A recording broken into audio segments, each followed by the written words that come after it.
이게 지금까지는 우리가 북핵을 머리에 끼고 살 수 없다라고 생각을 하고 삼축체계를 시작을 했었는데 현실은 그렇지 않습니다. 북핵 머리에 끼고 살 수 있어야 되고, 그리고 그걸 하기 위해서는 지금 삼축체계 쪽인데, 우리가 이제 그 전력이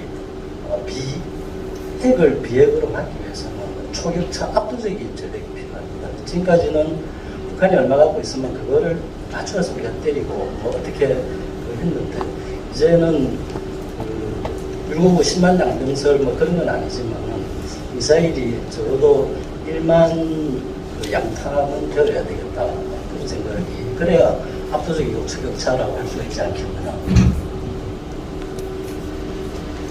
지금 아까 핵 쪽에 말씀하셨는데, 저 핵하는 이유가 뭐 간단합니다.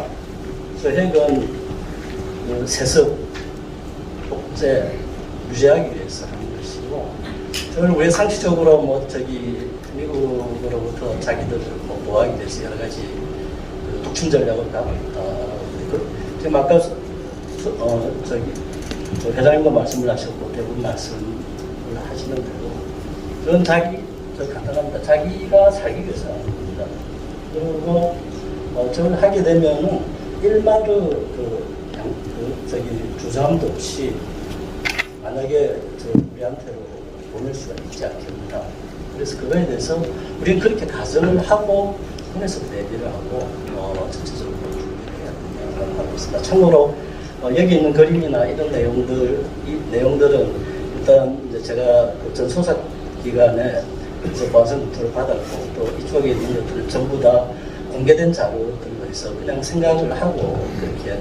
그리고 아까 말씀하시기를 여기서는 책임 안 지고 말할 수 있다라고 해서 자유롭게 말씀을 드리겠습니다. 제가 미사일 개발 한 43년을 했었는데 그때는 말을 하면 꼭 다 지켜야 돼가지고, 근데 지금은 그렇지 않은 관점에서 말씀을 드리겠습니다. 자, 지금 알량도 나오려면 어떻게 해야 되지? 레이저 포인터. 네, 예. 지금 이 친구가 정리한테 이야기를 하고 있는데, 이 친구가 이용섭이라고 북한 핵무기연구소 소장입니다. 제가 미사일 만드는 장창나 국방과학 원장하고 이 둘에 대해서는 저도 대축점에 있는 연구소에 있었기 때문에 수십 년간 이 사람들이 뭘 하고 있는가에 대해서, 또 무슨 생각을 하고 있는가에 대해서 생각을 하고 있었습니다. 지금 이게 이제 원폭이고 이게 수폭입니다. 수폭이고, 아마도 이제 설명을 하기를 수폭인데, 수폭 안이 이제 이렇게 되어 있는데, 수폭에서 원폭을 넣어서 이걸 가지고 기폭을 하고, 기폭을 하면 엑스레이나 이런 게 들어가서 플라스마가 되면은 이 안에 있는 리튬이 이제 중수소, 상중수소를 만듭니다. 그렇게 해서 핵 융합을 하게 되면은 이게 이제 말하자면은 한 20% 위력을 하고, 여기에 40%, 요 바깥에 있는 우라늄들이 또 한 40% 위력들을 이제 내는 그런 내용들이 되겠습니다.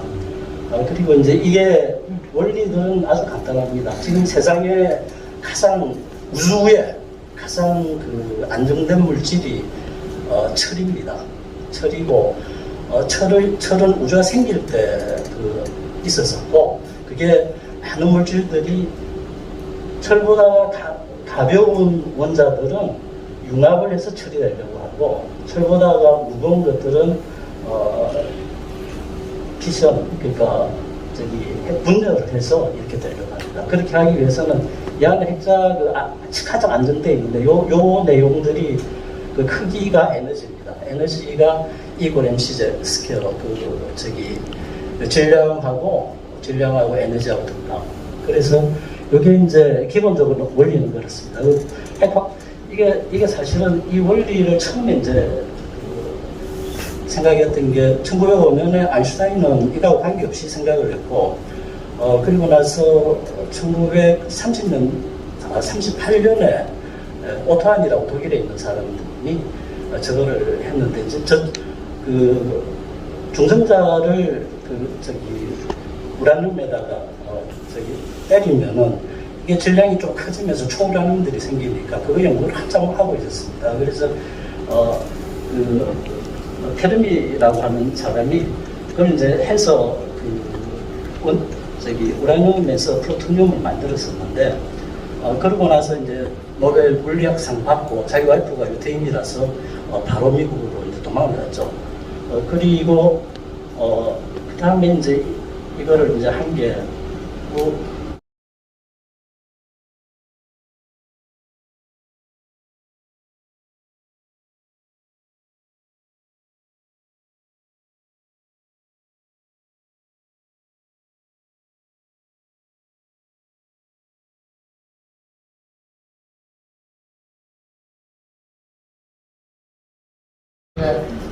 억지는 그렇죠.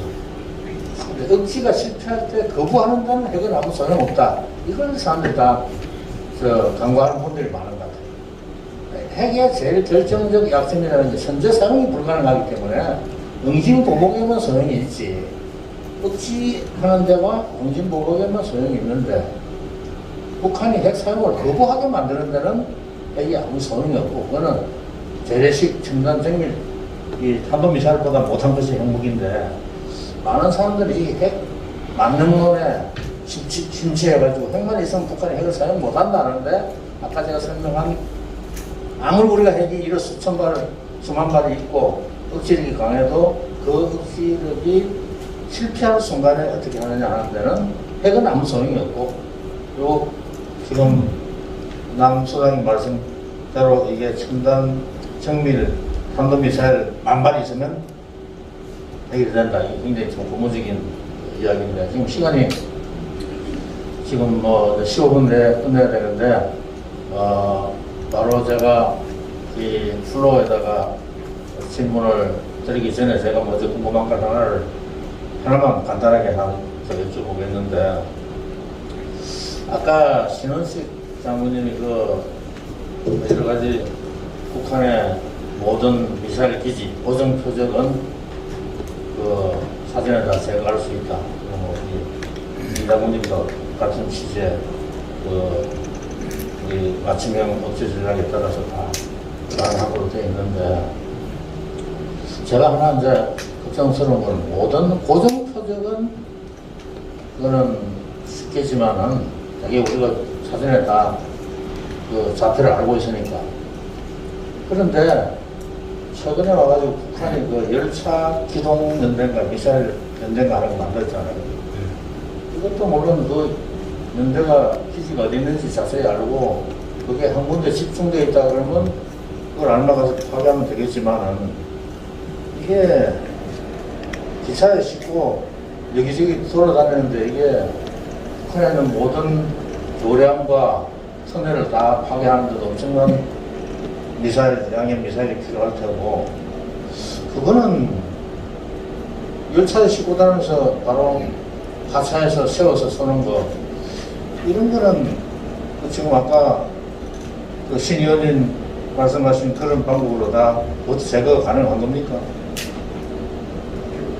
예, 현재 그 작전 계획을 자세히 볼 수는 없지만 아마 북한도 그런 입장일 겁니다. 왜냐하면 소위 텔 전통적인 장축차 달린 외에 여러 가지 이동 발사 수단을 다변화해야지 너무 한미연합의 기술적 우위가 도약적으로 발전을 해서 잠시만 못 쏘겠다는데 그 일환으로 열차 기동연대를 만들었다고 저는 그렇게 보고 근데 이것도 이제 저희 정보 당국에서 이 방향에 꾸준히 노력을 하면 언젠가 이 기동연대가 평소부터 핵미사일 싣고 다니지 못할 거고 우리 예상되는 그 비모아 지역의 탄약구에서 탄약 미사일 작전 구역이라고 연결되어 있는 곳을 계속 관찰하다 보면 어차피 그쪽에 열차를 대고 실을 거 아닙니까? 그러니까 이거는 결국 감시 장비를 수리를 하다 보면 어딘가 나올 거고 그 다음에 그 열차를 중간에 파괴한다나 이런 것들은 얼마든지 작전 중에 저는 가능하다고 그렇게 생각합니다. 파괴는 가능한데 그걸 탐지를 하는 게 계속 움직이는 거라 그러면 탐지하는 게 제일 어렵겠구만. 그런데 이 대목에서 이제 하나 꼭 말씀드리고 싶습니다. 아까 남성님 원장님 발표하신 것도 여러분들 다 계신데 이렇게 자꾸 생각을 하시는데요. 이렇게 평화적으로 지금 북한하고 어느 정도 좀 얘기를 하고 있지 않습니까? 이러다 갑자기 핵이 탁 날라온다. 이거 대책이 없는 거거든요. 이거는. 그런데 실제적으로 그렇게 되기는 굉장히 어려운 겁니다. 아무리 북한 애들이 정말 그거 한다고 하더라도. 생글생글 웃다가 갑자기 뭐 소진 않겠죠. 예. 그러니까 이 긴장의 텐션이 올라간다는 겁니다. 그래서 그러한 부분이 되었을 때, 이제 2016년, 17년 예를 하나 들어서 말씀드리면, 2016년에 핵실험 2번 했지 않습니까? 2017년에 미사일 엄청 썼습니다. 그때 마지막에. 그럴 때, 여기서 공개할 수는 없지만, 그러한 자산들이 공개가 돼요. 미국에서는 전개가 돼요. 미국이 글로벌 호크니, 그 다음에 킬러니 여러 가지 무인 비행기나 이런 것들이 지금 아까 말씀하신 것처럼 이거 정말 필요한 시기에 구하다라고 하면 들어갑니다. 그리고 또 하나 꼭 기억해야 될 게 그때 2018년 돼가지고 17년 말인가요? 문재인 정부 보면서 북한에서 막 친화되고 갈 때 어떤 얘기가 나왔었냐면 한미동맹은 아직 그거 안 하고 미일 동맹으로 북한을 타협할 수 있다. 미일 동맹으로 북한을 타협할 수 있다. 우리는 지금 연합작전 체계나 이런 데 있으면서 이제 한국군이 아까 말씀하신 그런 의문들을 많이 갖고 있는데 여기에 핵이 떨어지는 것도 이 서울에 있는 지금 미국 시민권을 가진 사람이 얼마 정도 된다고 생각하십니까? 수십만 명 있습니다. 그리고 어느 나라 미국 대통령이 28,500명의 미국 군인과 가족까지 5만 명을 한 번에 죽이고 난 다음에 미국 대통령이 못합니다.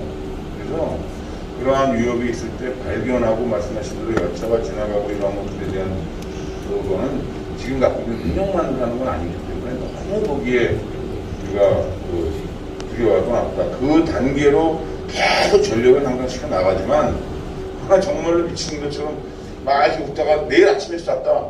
이거는 너무 그런 단계는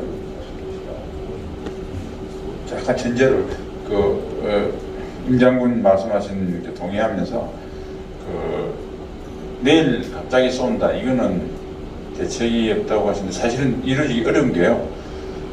정말 김정은이가 완전하게 광인이 되고 라인상의 광인이 아니라면 당연히 북한이 이런 걸 쏘면 우리로 반격받는 걸 예상하기 때문에 자기들 보호 조치라고 전쟁을 결심하게 됩니다. 그래서 우리가 그에 따라서 와치콘이 이제 증가되는 것이고, 그래서 과거와 달리 북한을 계속 보고 있기 때문에 아까 말씀드린 대로 북한이 많이 핵미사일까지 쏘게 되겠다는 전쟁이거든요. 그럼 이제 그에 대한 징후를 알 수 있기 때문에 추적하면 되지 않겠나 생각합니다. 네.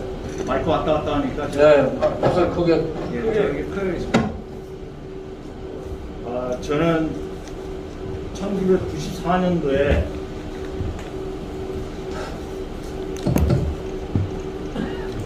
저는 육군에서 한 14년, 공군에서 18년 이렇게 공군에서 한 24년 근무한 사람입니다. 근데 제가 1994년도에 우리나라 최초로 스쿼드 대비책이라는 걸 만들었습니다. 그리고 그 이후로 계속 지금 미사일 방어에 대해서만 고민해 오고 있습니다. 오늘 우리 신 의원님과 임 장군이 발표하신 내용을 보면 저 공격작전 부분에 하셨는데, 공격작전은 가장 기본적인 게 지금 선제 공격이 앞에 절제가 되고 있습니다. 거기 안 되면 효과가 없다는 얘기죠. 근데 좀 전에 말씀하실 때 그것이 어느 날 갑자기 쏘는 것이 아니고 우리가 볼 수 있다라고 말씀하셨는데, 미사일에 대한 부분만은 그것이 지금 미사일 기지가 막 전개돼서 나옵니다. 그럼 우리가 판단할 때 저기 훈련하는 건지 동해상으로 시험 발사하는 건지 알 수가 없습니다. 단 선제 공격으로서는 단 하나의 경우가 있습니다. 언제냐? 북한이 나왔는데 우리가 다 미리 보고 정찰 자산 보고 다 준비하고 있는데 북한이 미사일을 쐈습니다. 그 쏜 미사일이 우리 대한민국을 향해서 날아올 때는 선제 공격이 가능합니다. 그때 가장 사거리 긴 사드급 이상의 미사일을 갖고 사전 원거리 저격을 해서 북한 지역에 떨어뜨리면 그것이 바로 선제 공격 개념을 충족할 수 있는 단 유일한 경우라고 저는 생각하고 있습니다. 그래서 그러한 부분들이 지금 공격작전하고 방어작전하고 여러 가지 연계가 될 때 가장 논란이 되고 있는데 어떤 게 우선이냐고 하지만, 그래도 저는 감히 말씀을 드리는데 지금 이 순간이라도 북한이 미사일을 쏜다 하면 그 쏜 것을 저희들이 볼 수 있기 때문에 1분 이내에 어디로 날아가는지를 다 알 수 있지 않습니까? 그러면 저희들은 사전 대비하고 있는 미사일 방어 무기로 요격이 들어가면서 동시에 그 당시에 가용한 공격 자산을 갖고 그 다음에 선제 공격 개념이 들어가서 킥체인을 하든 KMPR을 하든 그렇게 이루어져야 된다. 그래서 제가 요즘 얘기하는 전략사례 공격과 방어 합치는 문제를 현역 시절부터 12년 동안 지금 떠들다가 이제 첫 발을 디딘 것 같습니다. 그래서 저는 여기에 보람을 느끼고 있고요. 제가 임 장군님께 여쭤보고 싶은 것은 KMPR 그 개념이 옛날에도 그게 80년대, 70년대 후반부터 있었던 응징보복작전 개념인데 이것이 미사일 방어를 위한 북핵 미사일 대응을 위한 특별한 그 추기 개념인지 일반 작전 전쟁 수행 개념인지 그것을 저는 좀 질문을 드리고 싶고요. 우리 신 의원님께는 아까 민방위 개념 좋게 말씀하셨습니다. 원래 미국이 이거 같은 삼축 개념은 미국은 방어작전이 2개, 공격작전이 하나 있습니다. 공격은 킬체인 몇 개 없었고요. 방어작전은 소극적 방어와 적극적 방어인데 소극적 방어가 좀 전에 말씀하신 우리 신 의원 개념 말씀하신 겁니다. 그래서 신 의원님께서 지금 이왕 말씀을 해주셨으니 국회에서 입법 과정을 해줬으면 좋겠다. 어떤 것을 공공시설이나 일반 대단히 아파트 단지를 건설할 때는 거기에 반드시 방어시설이 거기에 마련될 수 있도록 입법화해야 될 필요가 있고 또 우리의 민방공 경보체제에 탄도탄 경보체제와 연계가 돼서 우리 대한민국 국민들이 북한의 탄도미사일 위협으로부터 경보를 받고 사전에 경보를 인지하는 순간 대피해서 스스로 지킬 수 있는 그 같은 체제를 입법화해 줄 것을 좀 건의를 드리고 아까 미측과 미사일 방어 말씀하셨지 않습니까? 그것도 제가 현직 때부터 거의 완성하기 때 못했다가 지금도 못하고 있는데 연합방공포병사령부가 반드시 이루어져야 됩니다. 한미의 미사일 방어 전력이 통합 운영이 되어야 되는데도 불구하고 그것을 여러 가지 이유로 아직도 못하고 있다 보니까 탄도탄 방어작전소가 지금 2군데가 따로 나눠져 있습니다. 그래서 이것도 통합될 수 있도록 연합방어포병사령부에 대한 문제를 꼭 좀 거론해 주시고 이왕 출발한 거 전략사령부가 그것이 제대로 갈 수 있도록 각분들이 해서 현재 또 여러 가지 어려움이 많이 발생할 수 있으라고 생각하지만 임장군과 우리 신 의원이 많이 지원해 주시길 바랍니다. 마지막으로 우리 남 원장님께 제가 하나 질문 드리고 싶은 것은 상승 단계 아까 유혹에 대한 말씀을 하셨는데 그것이 우리 대한민국 작전 환경 속에서 얼마만큼 효율성이 있을까에 대한 저는 의문을 제시합니다. 이유는 상승 단계까지 갈 때 우리에게 위협이 되는 북한의 이스칸데르형을 놓고 보면 밑에 올라가 보야 한 1분 30초에서 플러스 마이너스 몇 개 안 됩니다. 그러면 그 짧은 시간 내에 그것을 어떻게 상승 단계에서 그것을 요격할 수 있을까? 물론 있으면 좋겠죠. 근데 제가 이제 드리는 말씀은 이러한 방어 개념을 만들 때 우리의 국가 예산이 아까 우리 신원식 의원님이 말씀하셨지만 백화점식으로 이것도 갖고 저것도 갖고 하다 보면 정말 중요한 걸 놓칠 수가 있기 때문에 우리의 맞춤형식의 그러한 미사일 방어 체제 차원에서 쳐다볼 때 상승 단계 유격 체계에 대한 효율성에 대한 문제를 한번 질문드리고 싶습니다. 이상입니다. 질문 받은 순서대로 제가 먼저 시간이 없어서 간단하게 말씀드리겠습니다. 우리 선배님들은 그러신 걸 뭐 잘 알고요. 근데 저희가 이제 합참이랑 연합사에서 판단했던 것은 만약에 미사일을 남쪽으로 쐈을 때 북한은 건 전쟁이지 않습니까? 절대로 한 발을 쏘지 않는다. 한 발을 날라와가지고 한 발을 유혹하는 것은 아마 지금 시스템으로 문제가 없을 겁니다. 근데 북한은 그걸 벌써 수십 많은 탄도탄 미사일 시험을 통해서 보여줬습니다. 어디까지 보여줬냐면 ICBM, IRBM, 이스칸다르, 대구경 방사포까지 같이 쏘는 걸 다 보여줬거든요. 그 말은 만약에 미사일 쏘기를 맘먹으면은 그런 걸 섞어가지고 동시에 정말로 많이 쏠 것이기 때문에 날라오는 것을 요격하는 것만으로는 어렵다. 그래서 선제 타격에 대한 개념을 굉장히 발전시키고 있는 겁니다. 그럼에도 불구하고 날라온 건 말씀하신 대로 이렇게 하는 거고. 그다음 KMPR은 일반적인 작전 계획이 아닙니다. 정확하게 말씀드리면 김정은이를 제거하는 작전 계획입니다. 그래서 평양에 김정은이가 있는 그곳에 대구경 탄도미사일을 쏘고 F-35 가고 그 다음에 특수전사령부. 그래서 KNPR의 수단 중에 특수전사령부가 들어가는 거고, 그건 북한 지휘부, 즉 김정은이를 제거한다는 그러한 개념 하에서 그러한 개념을 갖춘 게 KNPR. 예, 핵전 민방에 대해서 말씀하신 거 잘 이해했고요. 민감 통합으로 조기 경보, 방호, 조기 피해 복구, 이역되는 여러 가지 훈련 연습 등 개발 사항을 법령 정비 및 그에 되고 난 예산 관련된 문제 종합적으로 잘 따지도록 하겠습니다. 이상입니다.